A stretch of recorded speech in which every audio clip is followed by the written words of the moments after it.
آپ کے درمیان آتی ہے اور جلسوں کے ذریعے آپ کے معلومات میں اضافہ کرتی ہے اور شہر کے اور ملک کے حالات سے واقف کرواتی ہے۔ دوستوں اور بزرگوں، یہ حلقہ گوشہ محل حلقے میں جلسہ ہو رہا ہے۔ یہ حلقہ پارلیمنٹ حیدرآباد میں آتا ہے اور حیدرآباد پارلیمنٹ کے امیدوار آپ کے ہمارے صدر بیرسٹر اسد الدین اویسی صاحب، آپ نے دیکھا کہ بیرسٹر اسد الدین اویسی صاحب کی نمائندگی پارلیمنٹ میں 500 کے اوپر پارلیمنٹ میں جتنے بھی ایم پی رہتے ہیں ان میں ایک ایسا واحد شخص ہے جو 25 کروڑ انڈیا کے مسلمانوں کی نمائندگی کرتے ہیں۔ نہ صرف حیدرآباد بلکہ آل انڈیا کے مسلمانوں کی نمائندگی حیدرآباد کے پارلیمنٹ کے ایم پی صاحب کرتے ہیں، بیرسٹر اسد الدین اویسی صاحب۔ میں آپ کو یاد دلاتے چلوں کہ پارلیمنٹ میں اگر کسی نے نریندر مودی کو جنگلی جانور کہا تو وہ آپ کا میرا صدر ہے۔ کسی کی ماں نہیں چلی تھی کہ نریندر مودی کو پارلیمنٹ میں بولنے کے لیے، مگر الحمدللہ آپ کے میرے صدر نے نریندر مودی کو جنگلی جانور کہہ کر خطاب کیا۔ تو یہ کس کی قوت کا نتیجہ ہے؟ یہ آپ کے ووٹوں کا نتیجہ ہے، آپ کی دی ہوئی قوت جو مجلس اتحاد المسلمین آج طاقتور جماعت بن کے ابھری ہے۔ تو کس لیے کہ آپ کے ہمارے قائد جو ایوانوں میں بات کرتے ہیں، تو یہ آپ کے ہمارے ووٹوں کی طاقت ہے، آپ کے ہمارے اتحاد کا نتیجہ ہے کہ ایوانوں میں آج آپ اپنے نمائندوں کو بھیجتے ہیں۔ آپ نے دیکھا اکبر الدین اویسی صاحب اور 7 ایم ایل اے کو جو پارلیمنٹ جو اسمبلی میں بات کرتے ہیں، جب 7 شیروانی اٹھ کے کھڑے رہتے ہیں تو 264 لوگوں کی دھوتی ہل جاتی ہے۔ یہ آپ کے ہمارے ووٹوں کی قوت ہے۔ اور ہمارے منہ میں جو زبان ہے، جو ایوانوں میں ہم بات کرتے ہیں، یہ کس کی دی ہوئی قوت ہے؟ خدا کی قسم یہ آپ کے ووٹوں کی قوت ہے۔ اور یہ جو 7 ایم ایل اے اور ایم پی صاحب ہیں اور ہمارے ایوانوں میں جو کاؤنسلر جتنے بھی ہیں ہمارے قائدین، ہم تمام کا سر جو ہے اللہ کے بارگاہ کے ہٹ کے اور کسی کے سامنے جھکتا نہیں ہے۔ یہ ہماری خاصیت ہے۔ اور مجلس اتحاد المسلمین جیانوں کی جماعت ہے، مجلس اتحاد المسلمین بہادروں کی جماعت ہے، مجلس اتحاد المسلمین ایک واحد جماعت ہے جو مسلمانوں کی ایمانداری سے نمائندگی کرتی ہے۔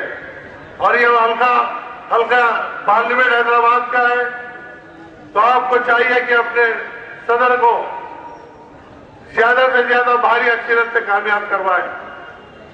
جیسا کہ آپ نے پیش و مقررین میں سنایا کہ مسلم دشمن طاقت ہے، اپنے آگے بڑھ رہے ہیں۔ جیسا کہ نریندر مودی دن میں خواب دیکھ رہا ہے کہ وہ پریزیڈنٹ آف انڈیا کی کرسی پہ بیٹھے۔ دوستوں اور بزرگوں، اس کے خواب کو خواب ہی رہنے دینا ہے۔ اور آپ کے پڑوس میں نامپلی حلقہ ہے، یہاں پر بھی بہت سارے مینڈک آ رہے ہیں۔ انشاءاللہ الیکشن آئے گا تو ہم بتائیں گے۔ جیسا میرے احمد بلالا نے کہا، ان کا نام لینا بھی کثر شان ہے، یہ بات بالکل درست ہے، میں ان کا بھی نام لینا نہیں چاہتا، لیکن یہ ضرور بولوں گا کہ الیکشن میں یہ اپنے چولے بدل کے آپ کے سامنے آئیں گے۔ ہم ان کو منہ توڑ جواب دینا ہوگا اور مجلس اتحاد المسلمین کو پہلے سے زیادہ مضبوط کرنا ہوگا۔ مجلس آپ کی بتائے عزیز ہے، ڈرنے گھبرانے کی ضرورت نہیں ہے۔ مجلس اتحاد المسلمین کی پالیسی رہی کہ مجلس کسی کو چھیڑتی نہیں ہے، اور اگر مجلس کو کوئی چھیڑتا ہے خدا کی قسم ہم اس کو چھوڑتے بھی نہیں ہیں۔ یہ مجلس کی پالیسی ہے، یہ سالار ملت کی پالیسی ہے۔ اور آج بیرسٹر اسد الدین اویسی صاحب سالار ملت کی یہ ہوئے اصولوں میں چلتے آ رہے ہیں۔ دوستوں اور بزرگوں، قائدین آئیں گے اور چلے جائیں گے۔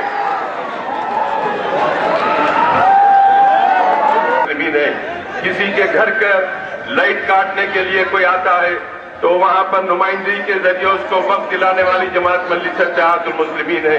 किसी का नल काटने या टैक्स वसूल करने कोई आता है तो वहां पर पहुंचकर आवाज उठाने वाली जमात मजलिस इत्तेहादुल मुस्लिमीन है।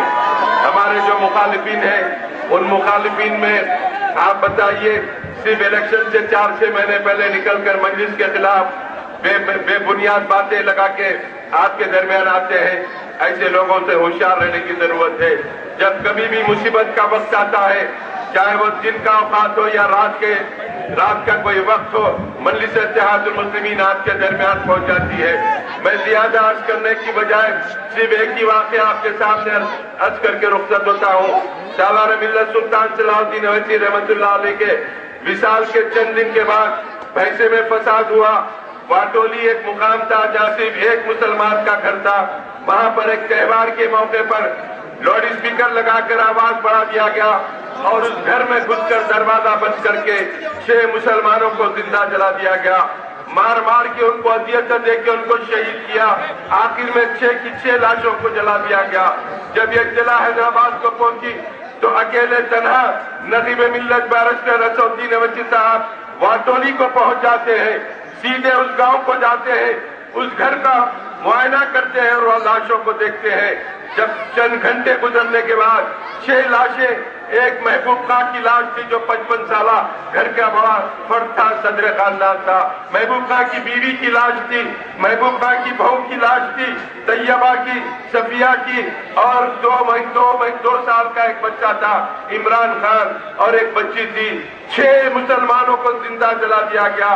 पूरे गांव में एक घर था और उस घर को पहुंचने के लिए बर्क रफ्तारी के साथ खुद गाड़ी चलाते हुए 3 घंटे के अंदर वाटोली में पहुंचते हैं। और पहुंचने के बाद आदिलाबाद का कलेक्टर एसपी वहां आ जाता है। असद साहब, आप फिक्र मत कीजिए, हम सख्त कार्रवाई करेंगे, हमें इस पे जो भी असरार है गिरफ्तार करेंगे। भैंसे से मजलिस के लोग आते हैं, पूरे लाशों को उठाकर भैंसे में ले जाते हैं, वहां पोस्टमार्टम करके नमाज जनाजा में शरीक होकर उनकी तदफीन में शरीक होकर वापस होते हैं। दूसरे दिन दिल्ली में कौमी यकजहती काउंसिल का इजलास होता है, चीफ मिनिस्टर भी पहुंचते हैं, असदुद्दीन अवैसी साहब भी पहुंचते हैं। 16 घंटे भैंसे में रहने के बाद सीधे निकलकर सुबह एयरपोर्ट पर दिल्ली को जाते हैं। कौमी यकजहती काउंसिल में पुलिस का पुराना तरीकाकार है, अगर कहीं मुसलमानों पर जुल्म होता है फौरी एक कहानी बनाई जाती है कि ये हादसा है, ये कत्ल नहीं है, ये फिरके वाराना नहीं है। कौमी यकजहती काउंसिल में भी इस आवाज को ये उठाकर पेश किया गया कि शॉर्ट सर्किट से 6 मुसलमान जल गए। असदुद्दीन अवैसी साहब ने उस इजलास में जहां वजीर आजम थे, सोनिया गांधी थी, हिंदुस्तान के पूरे चीफ मिनिस्टर थे, आप खड़े रहकर चीफ मिनिस्टर आंध्र प्रदेश राजशेखर रेड्डी साहब थे, उनको पुलिस ने कहा शॉर्ट सर्किट है, तो असद साहब ने उस इजलास में खड़े रह के हंगामा किया। चीफ मिनिस्टर साहब, आपसे तवक्को नहीं थी कि 6 मुसलमानों को जिंदा जला दिया गया। मैं मुकामे वारदात पे मुआयना करके आया हूं और पुलिस एक कहानी बनाते ही आप उस कहानी को यहाँ दोहरा रहे हैं। चीफ मिनिस्टर परेशान हो गए और कहा कि मुझे ये रिपोर्ट मिली, मैं माफी चाहता हूं और मैं खुद जाकर वाटोली में मुआयना करूंगा और अशरार के खिलाफ कार्रवाई करूंगा। आज जो आ रहे हैं उनसे पूछो, क्या तुम कभी वाटोली का वो दौरा करे? क्या तुम भैंसे में जले हुए लुटे हुए मकानात को देखे? क्या वहां एक पैसे की इमदाद करे? अरे हिंदुस्तान के गोशे गोशे में मुसलमानों पर जुल्म होता है तो मजलिस इत्तेहादुल मुस्लिमीन जाती है। यही वजह है कि हिंदुस्तान के हर शहर से आवाज आ रही है, ललकार आ रही है कि नकीब मिल्लत शुमाली हिंदुस्तान को आओ, हम आपके साथ काम करने के लिए तैयार हैं। आइए, उत्तर प्रदेश, महाराष्ट्र, कर्नाटक, बिहार, मध्य बंगाल से आवाजें लगा रहे हैं। काश ये क़ियादत हमारे पास होती तो हम भी सीना तान के चलते जैसे कि आंध्र प्रदेश और हैदराबाद का मुसलमान चलता है। बात याद रखिए, आने वाले दिनों में बहुत बड़ी साजिशें तैयार की जा रही हैं आपके अंदर इंतशार पैदा करके आपकी वोटिंग परसेंटेज को मुतासिर करने के लिए। इन हथकंडों से आप होशियार रहिए और फख्र के साथ आप कह सकते हैं, हम भी कहते हैं, हम उस जमात के मानने वाले हैं جو جماعت خون و پسینہ ٹپکا کر مسلمانوں کی خدمت کرتی ہے، جو جماعت اللہ سے ڈرتی ہے، حکومتوں سے نہیں ڈرتی، جو جماعت کے قائدین کو 40 دن جیلوں میں بند کر دیا، پھر بھی ان کے پاس استقامت میں لغزش نہیں آئی، یہ آتے بڑھتے چلے گئے اور بتا دیا دنیا کو باطل سے دبنے والے، اے آسمان نہیں ہم 100 بار کر چکا ہے تو امتحان ہمارا، ہم کسی سے ڈرنے اور گھبرانے والے نہیں ہیں۔ اپنے اتحاد کو مضبوط کیجئے، اپنے ووٹوں کو ایک ووٹ کا استعمال کیجئے، ووٹر لسٹ میں اپنے ناموں کو شامل کیجئے، اپنے خواتین کو توجہ دلائیے۔ جانثاروں کی جو تنظیم ہے اس تنظیم کا نام مجلس اتحاد المسلمین ہے اور یہی آپ کی بتائے عزیز ہے، اسی کو مستحکم کیجئے اور نقیب ملت کے ہاتھ مضبوط کیجئے۔ شکریہ، خدا